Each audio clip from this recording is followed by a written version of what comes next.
Sander Berge has said yes to joining Manchester United. Youssouf Fofana blow with Roma entering the race. And Aaron Wan-Bissaka demanding £7 million if he is to leave the club this summer. These are some of the stories we will be discussing on this afternoon's show. But before we get into that, please do me one small favour. Smash a like on today's video. Let's try and see 1,000 likes on this episode. And if this is your first time watching, please do subscribe. Currently, only 50% of people who watch our videos are subscribed. So if you're one of those who isn't subscribed, make sure you get involved. It's completely free content and everyone is welcome. Right, I want to start the show off with a bit of injury news ahead of the game on Saturday against Man City. Brace yourselves for this, because apparently Harry Maguire and Lindelof are both doubts for the game on Saturday against Man City. Now, you're probably thinking, I don't care about them, but those are probably our two best centre-backs after Martinez now. The only other person we have is Johnny Evans, and I like Johnny Evans. He's a legend of Manchester United, but Martinez and Johnny Evans, is that going to be enough to beat Man City? Maybe it will, and maybe you don't even care about the Community Shield, but I personally would like to win that game. I think it's very, very important. I think it's important for the morale, for the mentality of the squad, because you can already see the tabloid newspapers writing their headlines ready for Sunday morning. It's going to say, Manchester United made a mistake keeping Erik ten Hag. That's what's going to be written. If we lose against Man City on Saturday, the media will already be out for ten Hag. The season won't have even properly started yet, and they'll already be calling for him to be sacked. TalkSport will be doing call-in shows, and there'll be angry Manchester United fans screaming that it was a disgrace that he stayed. You can already see the stories being written, right? And even if you don't care about the Community Shield, like, for that reason alone, we need to win that game. We need to start the season as we mean to go on. And I think that by beating Man City would be a massive statement of intent. Can we do it without Maguire and Lindelof? Of course we can. Anything can happen in a game of football. Obviously, Martinez being available is a massive, massive boost for Manchester United. Maybe Casemiro plays there. I personally wouldn't do that. I think Johnny Evans and Martinez will be the starting centre-backs. Hopefully, Maguire or Lindelof pull through and we can have one of them. But if not, it looks like it will be Martinez and Johnny Evans. So yeah, we'll keep you updated on that as and when we get more news. And I will be doing a match preview for that game tomorrow at lunchtime. So make sure you stick around for that. But moving on from that, I want to jump on over to Youssouf Fofana, because the news coming out from Fabrizio Romano is that apparently AS Roma have just entered the race to sign Fofana. Apparently they're going to submit a bid today. Obviously, AC Milan are interested as well. Very difficult deal to do for Manchester United because of the fact he's available for only £25 million. 1 year left on his contract. There's lots of interest in this player. 25 years of age, French international, wants to leave the club this summer. He's currently only paid £7,500 per week, at Monaco. He wants to leave. He wants to go to a bigger club, and effectively he wants to earn more money, which I don't blame him. You know, if you're a professional footballer who is starting for the French national team and you're only earning £7,500, to me or you, that's a lot, but to a professional footballer, that's not very much money. So I don't blame him for leaving. Do I think Manchester United will get Fofana? Maybe we will. Sky Sports are reporting today that apparently Manchester United are still keen on signing him, and apparently have spoke with his agent and have spoke directly with Monaco. But at this point, no bid's been put in. I think we're probably falling a little bit behind the curve, aren't we? If Monaco have already had bids from Roma and AC Milan, we really need to start putting in bids now. Otherwise, he will go to one of those two teams. He's not going to wait around forever. The season starts next week. He's going to want to know what his future lies. So, yeah, we'll wait and see what happens with that one. But I personally don't think we'll end up with Youssouf Fofana. I think we're going to end up with someone else, and I'll reveal who that is in a couple of minutes' time. But jumping off from that, I want to now focus on Aaron Wan-Bissaka. So this is coming out from multiple different people that apparently Wan-Bissaka is demanding £7 million from Manchester United. That's effectively what he wants. If he is to be sold, if he's agreed to leave, he wants £7 million. And it says that Manchester United have no desire to pay Wan-Bissaka £7 million to leave the club, and West Ham are also in no position to pay such a hefty fee on top of the already high transfer fee. So the transfer fee is apparently £14 million plus add-ons, and Wan-Bissaka is demanding for half of that fee to go to himself. Now, you're probably sat there at home today saying, why is he asking for that money? It's a disgrace. How dare he? And I'll explain why, because I didn't know this myself until a couple of days ago when I actually found out about it. But apparently, this has been confirmed by multiple different people. Apparently, a number of players in their Manchester United contracts have a clause which says that if the club extends their contract by a year to protect their resale value. The player will then get half of the future fee. So to simplify that in the case of Wan-Bissaka, Wan-Bissaka's contract was due to expire last summer. He would have been able to go for free last summer. And Manchester United triggered the club option to extend his deal by 1 more year. So Wan-Bissaka effectively didn't have a say in that decision. Whether he liked it or not, this time last summer, he was effectively forced to stay at Manchester United when he could have left for free. He could have gone to anywhere he wanted, would have got a massive signing on bonus, and he would have been available on the market. So as this story says, effectively Manchester United put these clauses in the contract to apparently hold their resale value, to protect Manchester United from players leaving for free. But in this case, it's come back to bite us, because now Wan-Bissaka's sat there saying, well, in my contract, it says that I should get half of the fee. And I'm not going to lie, I don't blame him at all.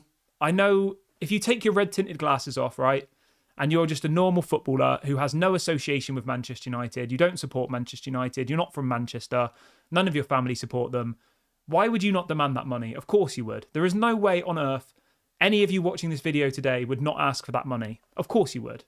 You'd be sat there saying, £7 million, I want my money. Because if he doesn't do that, this time next year, he'll be a free agent, he can leave for nothing, and he'll probably get a huge signing on bonus to go and move somewhere else. So in his eyes, he can stay at Manchester United for another season, earn his 100 grand a week, probably not even play that much. Maybe he will, but I mean, he was injured for a lot of last season. And then next year, he can probably go to anywhere he wants. He can get his dream move to Inter Milan. He could go to West Ham. Whatever he wants, he'll be able to move. So I can see why this deal has stalled. Apparently, Manchester United are going to still try and push the deal through. But if you look at it in a little bit more of a simplistic manner, if we get 14 million for Wan-Bissaka, which, let's be honest, is very low anyway, and then we have to give him half of that money, that means we're technically only getting 7 million for him, really, because 7 million of it has to go to the player. And we can't get Mazraoui for 7 million. Bayern want 20 million for him. So if we were to do that, we would then still have to find a further 13 million in order to get Mazraoui. So it isn't as simple as how we saw it before, where we sell Wan-Bissaka for 14 million and buy Mazraoui for 14 million. It's really like we sell Wan-Bissaka, he takes half the money, and then we're left without a right back unless we can find the rest of the money to get Mazraoui. So it's a difficult one. Hopefully Manchester United can negotiate this down. That's obviously a possibility. Maybe they'll go to Wan-Bissaka and say, we'll give you 3.5 million, we'll give you 2 million. I don't know.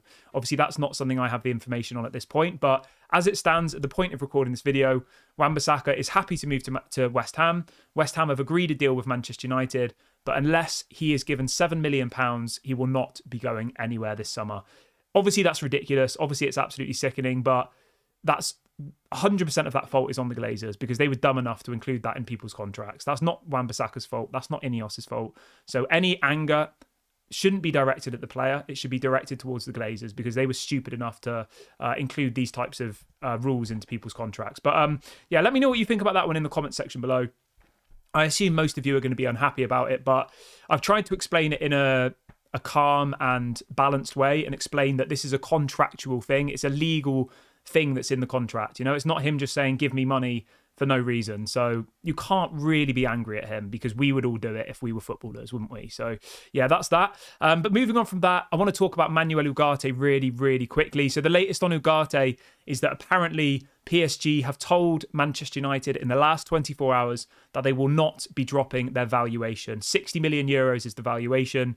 And at this point, it's not possible for Manchester United to proceed at that price. It's way too much. We don't have the money to do it. We haven't sold enough players to be able to fund that move.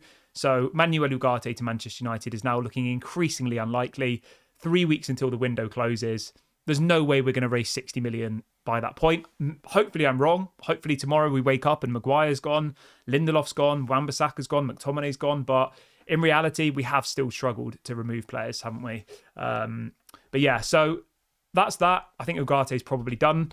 And then the final story I've got for you here is coming out from Sky Sports that apparently Sander Berge has said yes to Manchester United. That's the breaking news in the last couple of minutes.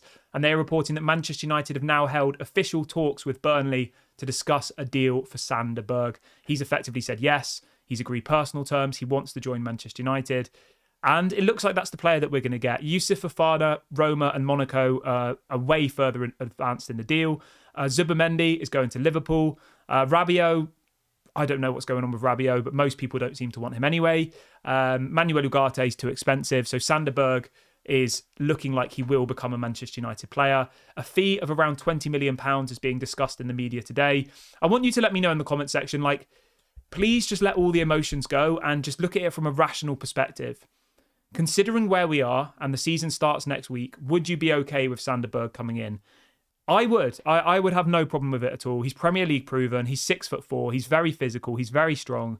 What I saw of him last season, he was very, very good. He was the player of the season for Burnley last year. Yes, they got relegated, but remember, Burnley came to Old Trafford and played us off the pitch. So for all of you people out there who are like, he's a Burnley player, it's not good enough, they got relegated. Well, this team that you don't think are good enough came to Old Trafford last season and completely dominated us. Sander Berge was the best player on the pitch. So if anything, he's an improvement on what we've got now, because last season he was the best player and our midfield was awful for most of the year. So I've got no problem with it. £20 million, I would take it. Hopefully then we can move on McTominay later on in the window. I think he's a definite good addition to have to the squad. And then next year we look to sell Casemiro with 1 year left on his contract, and we go and try and bring in a proper world-class CDM. Maybe we go for Manuel Ugarte next summer, if that's who you want. But this summer, it's just not realistic. And the reason why it's not realistic, and I keep echoing this to people, it's not the fault of Ineos, it's the fault of the Glazers. They gave out these stupid contracts to people like Wan-Bissaka, to people like Harry Maguire, on huge wages with these clauses that make it pretty much impossible for them to be sold. And that's not Ineos' fault, because Ineos have only been here for 6 months. So next summer is the big one for me. Next summer, there is 10 players whose contracts expired. People like Wan-Bissaka, Lindelof, McTominay, Johnny Evans.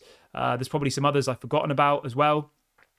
So next summer is the really, really big one. But yeah, you can let me know your thoughts on Sander Berge in the comment section below. Let me know whether you want him at Manchester United. If you don't want him, let me know who you want instead, because Zubimendi's not coming. Manuel Ugarte's too expensive. Youssouf Fofana's not coming to Manchester United as well at the moment. So the only real options we have are Sander Berge, Rabiot, Andre from Fluminense, or Richard Rios. Those are the kind of 4 options. And me personally, I'm going with Sander Berge. Premier League proven, 6'4", physical. And from what I've seen of him last season, he was good and was player of the season for Burnley last year. Yes, it's Burnley, but I mean, I think it's just a bit of a lazy analysis to write a player off because they play for Burnley. You know, look at all the players that have come through the Championship over the years. There are so many unbelievable players that we'd probably never heard of. For example, Ollie Watkins was playing for Western-super-Mare a couple of years, well, like 5 years ago, and he was in the England squad. You know, a 60, 70 million pound player now was playing at National League level for Western-super-Mare. It doesn't matter who you play for. If you're good enough, you can get the move to a big club. So yeah, I'm okay with it. I've got no problem with it, but I know some people will be very upset. Let me know your thoughts in the comment section below. I'm going to wrap the video up here. Thank you very much for watching today. I'll be back at 6 PM for a longer live show. Please make sure to smash a like and subscribe before you go. This has been Daily Red Devil. Have a lovely afternoon, everyone, and I'll speak to you all at 6 PM. Bye for now.